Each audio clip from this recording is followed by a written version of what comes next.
Alright, hi and welcome, ladies and gentlemen. Today we're going to talk about continuous improvement, what it is, and how we apply that in real life. So that's going to be good. Alright, continuous improvement is a concept from project management where we have a product and we refine the features of the product.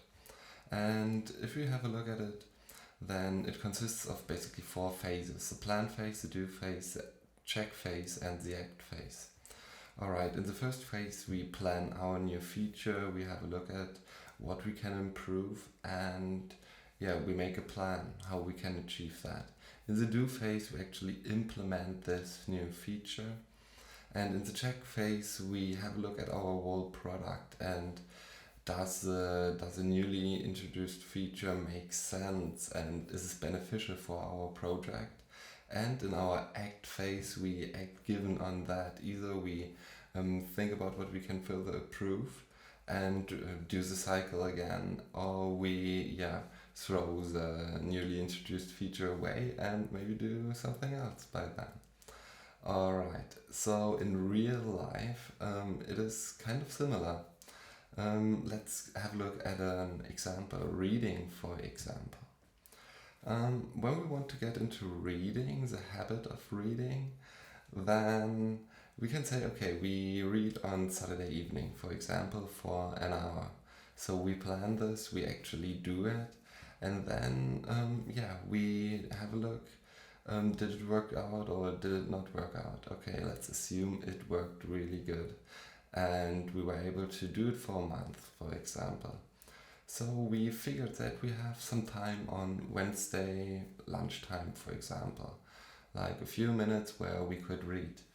And then we act on based on this and we start the cycle again. We go into reading also on Wednesday lunch for a few minutes and on Saturday, so we introduce the new feature. And like this, we basically can keep going with the continuous improvement. Alright, so what I really want to have a look at today too is detailed planning and learning by doing and how it interferes with continuous improvement at all. So detailed planning, I'm personally, or I was for a long time, a thinker.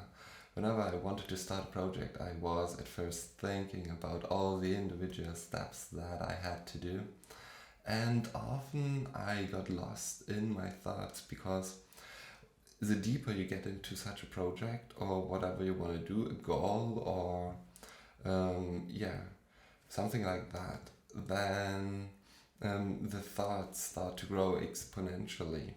Because you stumble over some issues and then you think a little bit about that, and in the end you get stuck and you don't do it at all because you get overwhelmed by all the possibilities. And continuous improvement can really help there, because at first you plan, for example, you start a little bit of the project and you don't think about the whole thing, but just about a little part of it, maybe the essential part of it. Then you do that, and then once you're there, you can have a look, okay, what problems were there, what obstacles do we face, and how are we able to improve that? So from that point of view, we can act then and refine our idea. And we don't get stuck in these millions of thoughts that are going on there. And that is already continuous improvement. And it helps really when we get into these thoughts, as someone who really loves to detail plan everything out, then to take a little bit a different approach and makes a plan phase our thinking and then get actually into the doing, because if we don't do anything, then we won't start at all, and that's not beneficial for us in the end. Alright, so have a look at the other approach, which is learning by doing. I know a lot of people who simply start a project or who start a goal and just simply say, okay, go straight into it, and They often also get stuck because they take wrong turns here and there, and they, yeah, basically do, and in the end, they deviate really from the main goal, and it directs them in the wrong direction. Yeah, they take the wrong turns. And their continuous improvement can really help, because if you do a little bit of planning before and then you do the learning by doing approach, then you split your goals into smaller chunks, and these chunks you can then work with continuous improvement. So this is a really nice application for it too. And yeah, so it improves both tasks, the thinking task, the detailed planning task, as well as the learning by doing phase. So I think that's a great thing that we can think about and maybe implement and take it from maybe project management into our real lives, and just enjoy getting further and coming closer to our goals. Alright, so there's one more thing that I want to talk about, and that is the 80-20 rule and how continuous improvement works with this, because it goes with the two previous ones kind of well too. So if the 80-20 rule basically is or means that there is a non-linearity between two sets of data. For example, with 20% of the time we spend for a project or a goal, we already achieve 80% of the goal. And the last 80% of the time is needed to make or to bring it to 100% or close to 100%.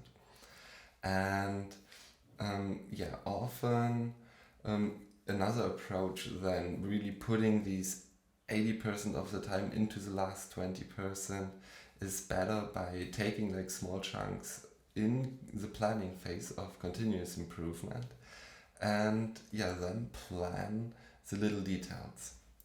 Alright, so basically we split the whole 80% up and improve it step by step and introduce new features, and we are better able to manage the outcome in the end.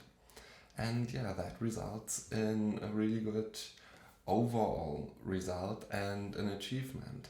And I think we can really be happier with continuous improvement, because we have a lot more tinier goals that we can actually achieve, and we come closer to our whole goal.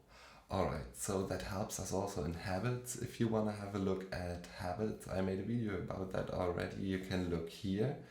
And if you want to have a look about reading, for example, I also have a great video about that on my channel. Have a look at it. Alright, ladies and gentlemen, that's it for this video. Thanks a lot for watching. If you liked it, give it a thumbs up, and if you want, you can subscribe to the channel so you get informed whenever there's new stuff online. And you can check out my podcast. There's a Spotify podcast and an Apple iTunes podcast. You find the links down in the description below. Check also my website out on talktory.net, where I have also the blog posts that basically mirror the stuff that I'm doing on YouTube too. So thank you a lot for all your support. You can donate, there are links. Just check the description out. It's great to have you here, and thanks. Alright, have a nice day, bye.